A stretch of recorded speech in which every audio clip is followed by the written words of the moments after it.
ഇനി നമുക്ക് ഇങ്ങനെ ഒരു ചോദ്യം നോക്കാം. Find the total interest and amount at the end of 5th year for RS 5,000 അറ്റ് 10% പെർ ആനം സിമ്പിൾ ഇൻട്രസ്റ്റ്. അങ്ങനെയാണെങ്കിൽ പി എന്താണ്? മുതൽ എന്ന് പറയുന്നതാണ് 5000 ആണ്. N 5 വർഷമാണ്. R എന്ന് പറയുന്നത് പലിശ നിരക്കാണ് 10 ആണ്. അപ്പോൾ ടോട്ടൽ ഇൻട്രസ്റ്റ് കാണാനായിട്ട് PNR/100 നമ്മൾ 8th സ്റ്റാൻഡേർഡിൽ പഠിച്ച കാര്യമാണിത്. PNR/100. അപ്പോൾ എന്താണ്? പി എന്ന് പറയുന്നത് 5000 ഇൻറ്റു N 5 ഇൻറ്റു 6 എന്ന് പറയുന്നത് 10 ഡിവൈഡ് ബൈ 100. ഇത് ചെയ്യുന്ന സമയത്ത് 0 നമ്മൾ കട്ട് ചെയ്യുന്നു. 50 ഇൻറ്റു 5 25 ഇൻറ്റു 2 0 വരും, അതായത് 2500 അല്ലേ, അല്ലെങ്കിൽ 500 ഇൻറ്റു 5 2500 എന്ന് പറയുന്ന വാല്യൂ കിട്ടുന്നു. ദെൻ ടോട്ടൽ എമൗണ്ട് കാണാനായിട്ട് പി ഇൻറ്റു 1 പ്ലസ് NR/100 ആണ്, അല്ലെങ്കിൽ RN/100 ആണ്. That is equal to 5000 into 1 plus ഇവിടെ സബ്സ്റ്റിറ്റ്യൂട്ട് ചെയ്യുന്ന സമയത്ത് 5 ഇൻറ്റു 10/100 ചെയ്യുന്ന സമയത്ത് 5000 ഇൻറ്റു 1 പ്ലസ് 0.5 എന്ന് കിട്ടും, അതായത് 1.5 ഇൻറ്റു 5000, അതായത് 7500 രൂപ എന്ന് കിട്ടും. വളരെ സിമ്പിളാണ്. And the rate of interest per annum if the simple interest on a principal of RS 5,000 is 800 for 4 years. അതായത് മുതൽ 5000 ആണ്, N 4 വർഷത്തേക്കാണ്, സിമ്പിൾ ഇൻട്രസ്റ്റ് 800 ആണ്. അങ്ങനെയാണെങ്കിൽ നമ്മളോട് കാണാൻ പറഞ്ഞ റേറ്റ് ഓഫ് ഇൻട്രസ്റ്റ് ആണ് കാണാൻ പറഞ്ഞത്. അപ്പോൾ SI simple interest is equal to PNR/100 ആണ്. അത് സബ്സ്റ്റിറ്റ്യൂട്ട് ചെയ്യുക. 800 is equal to 5000 into 4 into R divide by 100. അതിൽ 6 മാത്രം അവിടെ വെക്കുക, ബാക്കിയെല്ലാം ഒരു സൈഡിലേക്ക് കൊണ്ടുവരും. അപ്പം 100 ഇൻറ്റു 800 എന്ന് പറയുമ്പോൾ 80,000 ആണ്. ഡിവൈഡ് ബൈ 5000 ഇൻറ്റു 4 എന്ന് പറയുമ്പോൾ 20,000 ആണ്. ഡിവൈഡ് ചെയ്യുന്ന സമയത്ത് 4 എന്ന് നമുക്ക് കിട്ടും. അതായത് 6 എന്ന് പറയുന്നത് റേറ്റ് ഓഫ് ഇൻട്രസ്റ്റ് 4% എന്ന് കിട്ടും. PA എന്ന് പറഞ്ഞാൽ പെർ ആനം എന്നാണ്, 4% per annum. Okay, compound interest മനസ്സിലാക്കാം. കോമ്പൗണ്ട് ഇൻട്രസ്റ്റ് വന്ന കൂട്ടുപലിശ എന്നാണ്. A is equal to P into 1 plus R/100 whole power N എന്നാണ് അതിൻ്റെ ഇക്വേഷൻ. അതായത് പലിശയടക്കം മുതൽ, അല്ലെങ്കിൽ പിന്നെ ഈ മുതലും പലിശയും കൂട്ടിയിട്ടുള്ള തുകയാണ് ഈ A എന്ന് പറയുന്നത്. A ഈസ് ഈക്വൽ ടു എന്ന് പറഞ്ഞാൽ നമുക്ക് കിട്ടുക. ഇത് 8ാം ക്ലാസ്സിൽ നമ്മൾ പഠിച്ച കാര്യമാണ്. ദെൻ ചോദ്യത്താണ് find the sum at the end of 4 years four rupees 10,000 at 10% per annum compound interest. അപ്പോൾ നമ്മൾ എന്ത് ചെയ്യുക?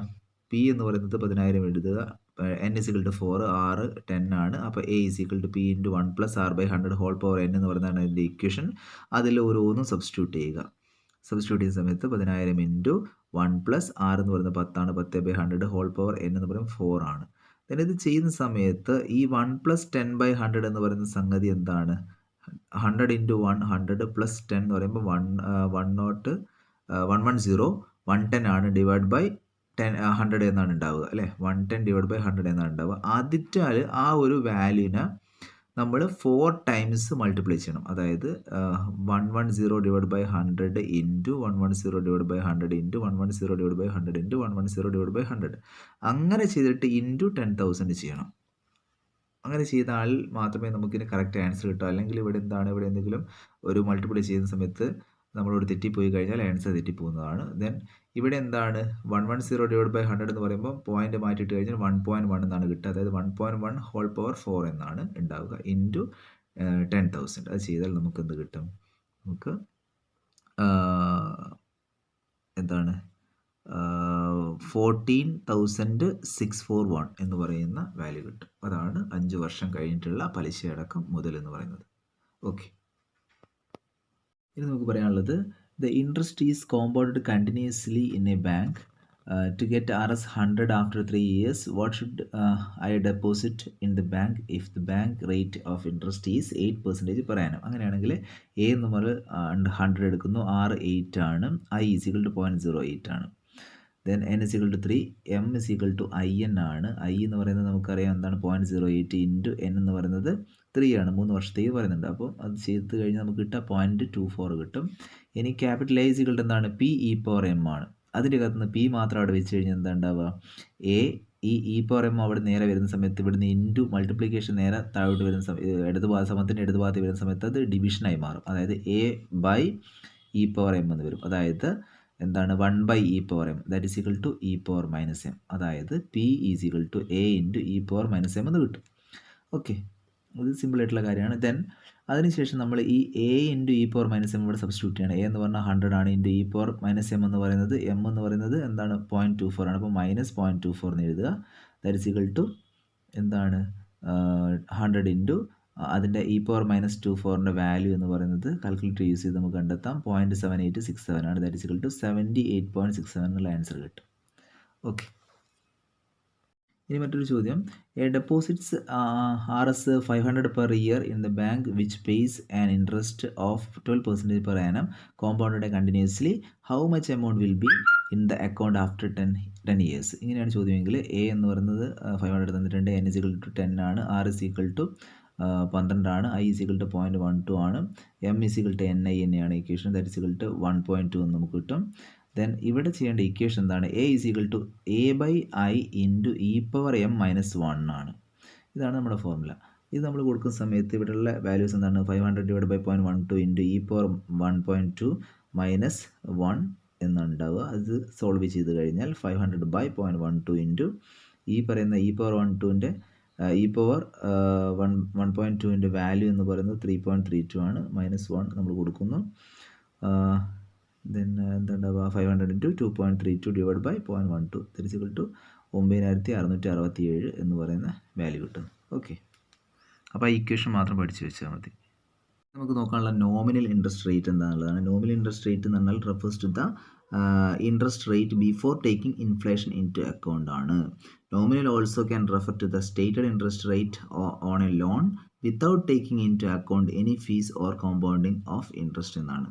അതായത് നോമിനൽ ഇൻട്രസ്റ്റ് റേറ്റ് എന്ന് പറഞ്ഞാൽ R = M × 1 + I (1/m - 1) ആണ്. ഓക്കെ, അതിൽ I എന്ന് പറഞ്ഞാൽ എന്താണ്? ഇഫക്റ്റീവ് റേറ്റ് ആണ്. R എന്ന് പറയുന്നത് സ്റ്റാൻഡേർഡ് റേറ്റ് ആണ്. M എന്ന് പറയുന്നത് നമ്പർ ഓഫ് കോമ്പൗണ്ടിങ് പീരീഡ്സ് ആണ്. ഓക്കെ, റിയൽ ഇൻട്രസ്റ്റ് റേറ്റ് എന്ന് പറഞ്ഞു കഴിഞ്ഞാൽ a real interest rate is an interest rate that has been adjusted to remove the effects of inflation to reflect the real cost of funds to the borrower and the real yield to the lender or to an investor എന്നാണ് പറയുന്നത്. അപ്പോൾ real interest rate എന്ന് പറഞ്ഞു കഴിഞ്ഞാൽ nominal റേറ്റിൻ്റെ അകത്ത് നിന്ന് inflation rate കുറയ്ക്കുക. Nominal rate minus inflation rate ആണ്. Okay, A is equal to P × 1 + R/100 n എന്ന് പറയുന്നത് എന്താണ്? ഫ്യൂച്ചർ വാല്യൂ ആണ്, നമുക്കറിയുന്നതാണ്. ഈ പ്രസൻറ്റ് വാല്യൂ എന്ന് പറഞ്ഞു കഴിഞ്ഞാൽ P is equal to A × 1 + R/100 n ആണ്. അപ്പോൾ നമ്മൾ ഈ present value A × 1 + R/100 n ആണ് ഇപ്പം പഠിക്കുന്നത്. മറ്റത് ഫ്യൂച്ചർ വാല്യൂ നമുക്ക് ഓൾറെഡി അറിയുന്നതാണ്. A = P × 1 + R/100 n എന്നുള്ളത് നമുക്ക് അറിയുന്നതാണ്. Okay, the present value of a sum of ₹1000 due after 3 years if the rate of interest charged is 10% per annum. അത് സിമ്പിൾ ഇൻട്രസ്റ്റിലാണെങ്കിൽ അങ്ങനെ ചെയ്യേണ്ടത് A = 1000 എടുക്കുക, N = 3 എടുക്കുക, R = 10 എടുക്കുക. ദെൻ പ്രസൻറ്റ് വാല്യൂ P = എന്താണ്? A / 1 + NR / 100 എന്നാണ് ഉണ്ടാവുക. അതായത് 1000 / 1 + 3 × 10 / 100 എന്നുണ്ടാവും. ഇത് സോൾവ് ചെയ്ത് നമുക്ക് എന്ത് കിട്ടും? 1000 / 1 + 0.3 ദാറ്റ് ഈസ് ഈക്വൽ ടു 1000 / 1.3 അതായത് 769.23 എന്ന് കിട്ടും. ഇതാണ് സിമ്പിൾ ഇൻട്രസ്റ്റിലാണെങ്കിൽ നമ്മൾ കാണുന്ന പ്രസൻറ്റ് വാല്യൂയുടെ ഇക്വേഷൻ. ഇങ്ങനെ ചെയ്യണം. Present value of RS 400 due after 5 years compounded annually at the rate of 8% ആണെങ്കിൽ A = 400 എടുക്കുക, N = 5 എടുക്കുക, R = 8 എടുക്കുക. പ്രസൻറ്റ് വാല്യൂൻ്റെ ഇക്വേഷൻ എന്താണ്? A × 1 + R/100 n ആണ്. ഇവിടെ സബ്സ്റ്റിറ്റ്യൂട്ട് ചെയ്യുന്ന സമയത്ത് 400 × 1 + 10/100 4 കൊടുക്കുക. ഇവിടെ ചെയ്ത് കഴിഞ്ഞാൽ 100 × 1 100 + 10 എന്ന് പറയുമ്പോൾ 110 / 100 4 എന്നുണ്ടാവും. അപ്പം 400 ഇൻറ്റു അത് സോൾവ് ചെയ്ത് കഴിഞ്ഞാൽ 1.1 4 ഉണ്ടാവും. ഇത് ചെയ്ത് കഴിഞ്ഞാൽ നമുക്കത് കിട്ടുന്ന എന്താണ്? 0.683 ആണ് കിട്ടുക. അപ്പോൾ 400 ഇൻറ്റു 0.683 ചെയ്യുന്ന സമയത്ത് 273.20 എന്ന് കിട്ടും. ഇത്രയും രൂപയാണ് നമുക്കവിടെ കിട്ടുന്നത്. Okay, find the amount due for a sum of ₹500 after 2 years at 8% ഇൻട്രസ്റ്റിലാണ്. അത് സിമ്പിൾ ഇൻട്രസ്റ്റിലാണ് വരുന്നതെങ്കിൽ നമ്മൾ എന്ത് ചെയ്യുക? ഇതാണ് ഇക്വേഷൻ. P + PNR/100 ആണ് എമൗണ്ട് ഡ്യൂൻ്റെ ഇക്വേഷൻ. അതായത് P 500 എഴുതുക, R 9 എഴുതുക, N 2 എഴുതുക. ഇവിടെ സബ്സ്റ്റിറ്റ്യൂട്ട് ചെയ്യുന്ന സമയത്ത് 500 + 500 × 2 × 8 / 100 എന്നുണ്ടാവും. ദാറ്റ് ഈസ് ഈക്വൽ 500 + 80 അതായത് 580 രൂപ എന്ന് കിട്ടും. ഓക്കെ, നമ്മൾ മനസ്സിലാക്കേണ്ടത് ആന്യൂറ്റി എന്താണെന്നുള്ളതാണ്. An annuity is a fixed amount payable periodically at equal intervals ആണ്. The interval may be a year ആവാം, അല്ലെങ്കിൽ ഹാഫ് ഇയർ ആവാം, a month and so on ആണ്. അങ്ങനെ പോവുകയാണ്. An annuity may take the form of interest, rent, pension etcetera ആണ്. If payments are to be made for a certain or fixed number of years, it is called annuity certain. Annuity certain is further classified into annuity due and immediate annuity. ആ രീതിയിൽ രണ്ട് രീതിയിൽ അറിയപ്പെടുന്നുണ്ട്. If the payments are made at the beginning of the year, it is called annuity due. If the payments are made at the end of every year, the annuity is known as immediate annuity. അപ്പോൾ annuity payable for fixed number of years is called annuity certain. If payments are to be made for an unspecified period, it is called perpetual annuity. If the first payment falls due after the lapse of a certain given period, the annuity is called deferred annuity. അപ്പോൾ പലതരത്തിലുള്ള annuity നമ്മൾ മനസ്സിലാക്കി. ഇനി അതിൻ്റെ equation എന്ന് പറയുന്നത് എന്താണ്? a/i × 1 + i^n-1 എന്ന് പറയുന്ന ഇക്വേഷനാണ്. ദെൻ ഒരു ചോദ്യം ഇങ്ങനെയാണ്, mister Y deposits at the end of every year Rs 1000 in a bank which pays 12% compound interest per annum for 8 years. What will be the total amount standing to his credit at the end of 8th year? അപ്പോൾ A നമ്മൾ 1000 എഴുതി, I എന്ന് പറയുന്നത് 12/100.12 ആണ്, n = 8 ആണ്. Total amount of annuity at the end of the nth year എന്ന് പറഞ്ഞു കഴിഞ്ഞാൽ a/i × 1 + i^n-1 ആണ്. അതാണ് ഇക്വേഷൻ. അവിടെ നമ്മൾ സബ്സ്റ്റിറ്റ്യൂട്ട് ചെയ്യുന്നു, കറക്റ്റായിട്ട് സബ്സ്റ്റിറ്റ്യൂട്ട് ചെയ്യുന്നു. അത് സോൾവ് ചെയ്ത് കഴിഞ്ഞാൽ നമുക്ക് കിട്ടുന്നത് 12300 എന്ന് പറയുന്ന വാല്യൂ ആണ്. ഓക്കെ, ചോദ്യം, find the amount of an annuity of ₹5967 per year payable for 12 years at 5% per annum compound interest ആണ്. അങ്ങനെയാണെങ്കിൽ ഇവിടെ ബ്രാക്കറ്റിൽ പറയുന്നുണ്ട് annuity is paid at the beginning of the year. അതായത് annuity immediate and annuity due, ഈ തരത്തിലുള്ള ചോദ്യമാണ് വരുന്നതെങ്കിൽ ആനുറ്റി ഇമ്മീഡിയറ്റ് എന്താണെന്ന് നമുക്കറിയാം, ആനുറ്റി ഡ്യൂ എന്താ അറിയാം. അങ്ങനെയാണെങ്കിൽ നമ്മൾ എന്ത് ചെയ്യണം?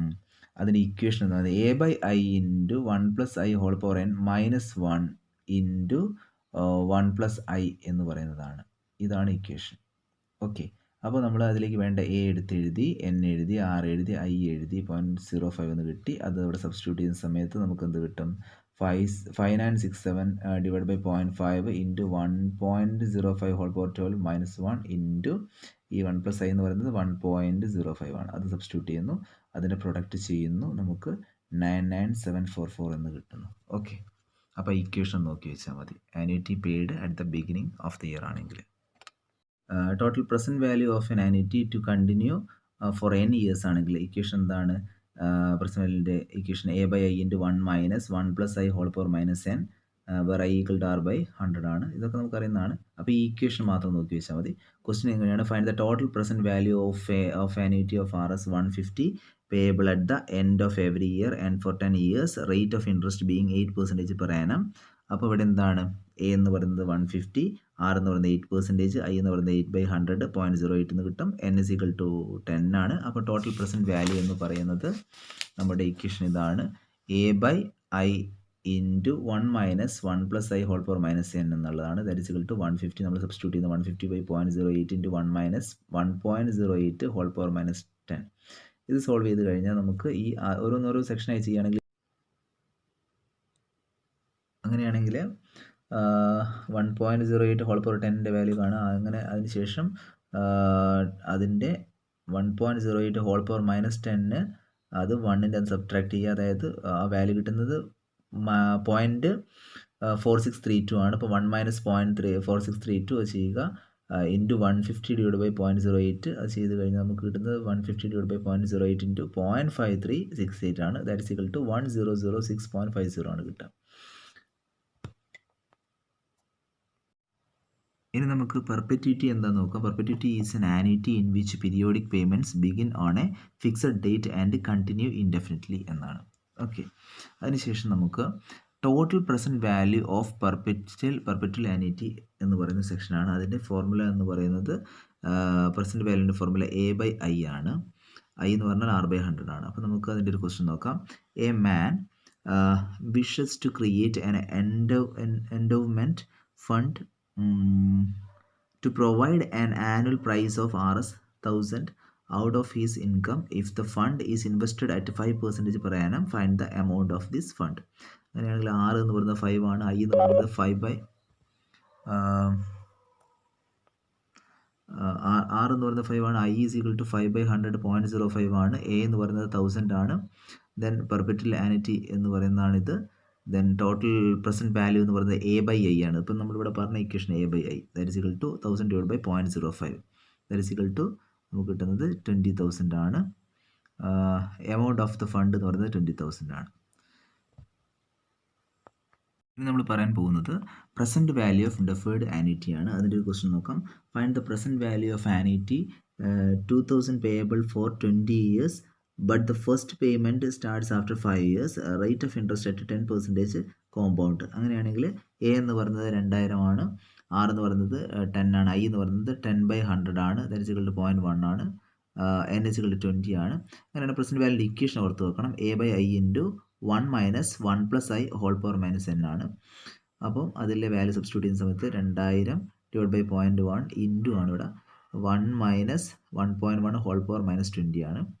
അപ്പോൾ ഇതിലെ 1.1 ഹോൾ പവർ 20 ചെയ്യുക, അതിനുശേഷം 1.1 ഹോൾ പവർ -20 ചെയ്യുക, അതായത് 1/this value that is equal to 0.1486 എന്ന് കിട്ടും. ആ വാല്യൂ ഇവിടെ സബ്സ്റ്റിറ്റ്യൂട്ട് ചെയ്യുക, അതായത് 1 - 0.1486 ഉണ്ടാവും ഇൻറ്റു ഈ 2000 ഡിവൈഡ് ബൈ 0.1 എന്ന് പറഞ്ഞാൽ 20,000 ആണ്. അപ്പോൾ 20,000 ഇൻറ്റു 1 - 0.1486 എന്നുണ്ടാവും. ഇത് ചെയ്ത് കഴിഞ്ഞാൽ നമുക്കൊന്ന് കിട്ടും 0.8514 എന്ന് കിട്ടും. അതായത് 20,000 ഇൻറ്റു 0.8514 അത് പ്രൊഡക്റ്റ് ചെയ്യുമ്പോൾ 17028 എന്നുള്ള ആൻസർ കിട്ടും. എന്നിട്ട് നമ്മൾ പറയുകയാണ് since first payment starts only after 5 years. അപ്പോൾ 20ൻ്റെ അകത്ത് നിന്ന് 5 തള്ളുമ്പോൾ 15 എന്ന് നമുക്ക് കിട്ടും. അതായത് the PV is to be corrected as PV എന്ന് പറഞ്ഞു കഴിഞ്ഞാൽ പ്രസൻറ്റ് വാല്യൂ എന്നാണ്. Present value is to be corrected as എന്താണ് PV divide by 1.1 whole power 15 എന്നാണ് ഉണ്ടാവുക. അപ്പോൾ 1.1 ഹോൾ പവർ 15 എന്താണ് കിട്ടുക നമുക്ക് 1.61051 ആണ് കിട്ടുക അല്ലേ. അപ്പോൾ 1.1നെ 15 ടൈംസ് മൾട്ടിപ്ലൈ ചെയ്ത് കഴിഞ്ഞാൽ കിട്ടുന്ന വാല്യൂ ആണിത്. അപ്പം ഇതെന്താണ് ഈ PV നമുക്ക് ഇവിടെ ചെയ്ത് വെച്ചാണ് 17028 ആണ്. അപ്പോൾ ദ കറക്റ്റഡ് പ്രസൻറ്റ് വാല്യൂ എന്ന് പറയുന്നത് എന്താണ് 17028 ഡിവൈഡ് ബൈ 1.1 ഹോൾ പവർ 15 ആണ്. അപ്പോൾ ഈ വാല്യൂ നമുക്ക് ഇവിടെ കിട്ടിയിട്ടുണ്ട്. അത് ഡിവൈഡ് ചെയ്യുക 17028 ഡിവൈഡ് ബൈ 1.6105 ഡിവൈഡ് ചെയ്യുന്ന സമയത്ത് നമുക്ക് എന്ത് കിട്ടും 10573 എന്ന് പറയുന്ന വാല്യൂ കിട്ടും. ഓക്കെ, ഇനി നമ്മൾ മനസ്സിലാക്കാൻ പോകുന്നത് ഇക്വേറ്റഡ് മന്ത്ലി ഇൻസ്റ്റാൾമെൻറ്റ്സ് അഥവാ EMI എന്താണെന്നുള്ളതാണ്. Equated monthly instalment is defined as a fixed payment of the amount made by a borrower to a lender at a specified date of each calendar month ആണ്. EMI differs from variable payment plans in which the borrower is able to pay higher payment of amounts at his discretion. In EMI plans, borrowers are generally allowed one fixed payment amount each month. The benefit of an EMI for borrowers is that they know precisely how much money they will need to pay towards their loan each month. For a fixed interest rate loan, the EMI remains fixed for the entire tenure of the loan. Okay. Equated monthly installments are used to pay off both interest and principal each month so that over a specified number of years, the loan is fully paid off along with the interest. The first EMI has the highest interest component and the lowest principal component. For every subsequent EMI, the interest component gets reduced and the principal component keep rising. However, EMI remains the same during all months. അപ്പോൾ അത് വായിച്ചാൽ മനസ്സിലാകുന്ന കാര്യങ്ങളാണ്. EMI എന്ന് പറയുന്നത് നമുക്ക് എല്ലാവർക്കും അറിയുന്ന കാര്യങ്ങളാണ്. ഇനി നമ്മൾ മനസ്സിലാക്കുന്നത് EMI കാൽക്കുലേറ്റ് ചെയ്യുന്ന മെത്തേഡാണ്. ആ മെത്തേഡ് എന്താണ്? ഫ്ലാറ്റ് റേറ്റ് ഫോർമുലയാണ്. EMI flat rate formula. ആ ഇക്വേഷൻ ഇങ്ങനെയാണ് EMI = P + P × N × I / N × 12 ആണ്. അതിൽ P എന്ന് പറയുന്നത് ലോൺ എമൗണ്ട് ആണ്, N എന്ന് പറഞ്ഞാൽ നമ്പർ ഓഫ് ഇയേഴ്സ് ആണ്, I എന്ന് പറഞ്ഞാൽ R/100 ആണ്. ദെൻ ഒരു ചോദ്യം, ഒരു എക്സാമ്പിൾ ആയിട്ടൊരു ചോദ്യം ഉണ്ട്. Suppose A borrows Rs 5 lakh at an interest rate of 9% for 8 years, then P = 5 lakh, N = 8, R = 9. അപ്പോൾ നമ്മൾ എന്ത് പറയുന്നു EMI using flat rate method എന്ന് പറഞ്ഞിട്ട് ആ ഇക്വേഷൻ എടുത്ത് എഴുതുന്നു. EMI = P + P × N × I / N × 12. അതിനുശേഷം അവിടെ സബ്സ്റ്റിറ്റ്യൂട്ട് ചെയ്യുകയാണ് നമ്മൾ ചെയ്യുന്നത്. 5 lakh + 5 lakh × 8 × 9/100 ഡിവൈഡ് ബൈ, ഈ ഡിവൈഡ് ബൈ ആണ് ഇവിടെ കാണുന്ന, ഹരിക്കണമെന്നുള്ള ഡിവൈഡ് ബൈ 8 × 12. അത് സോൾവ് ചെയ്ത് കഴിഞ്ഞാൽ നമുക്ക് എന്ത് കിട്ടും? നമുക്ക് 8958.33 എന്നുള്ള വാല്യൂ കിട്ടും. അതാണ് EMI. EMI കാണാനുള്ള മറ്റൊരു മെത്തേഡാണ് EMI by reducing balance method എന്നുള്ളത്.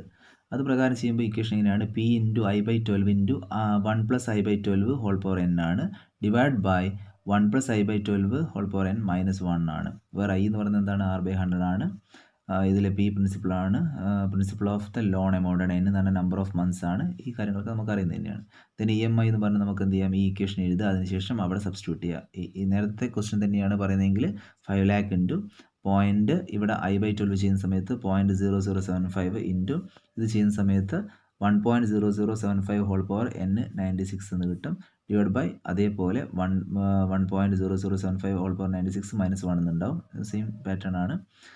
ദെൻ അത് സോൾവ് ചെയ്ത് കഴിഞ്ഞാൽ നമുക്ക് കിട്ടുന്നത് 7241.62 ആണ് കിട്ടുന്നത്. ദെൻ ഇതാണ് ഈ ചാപ്റ്ററിൽ വരുന്ന ഇക്വേഷൻസ്. ഈ ഇക്വേഷൻസ് പഠിച്ചു കഴിഞ്ഞാൽ സുഖമായിട്ട് ഇതിൽ വരുന്ന എല്ലാ കണക്കുകളും ചെയ്യാൻ സാധിക്കുന്നതാണ്. അതുകൊണ്ട് ഈ ഇക്വേഷൻസ് പഠിച്ചു വെക്കുക.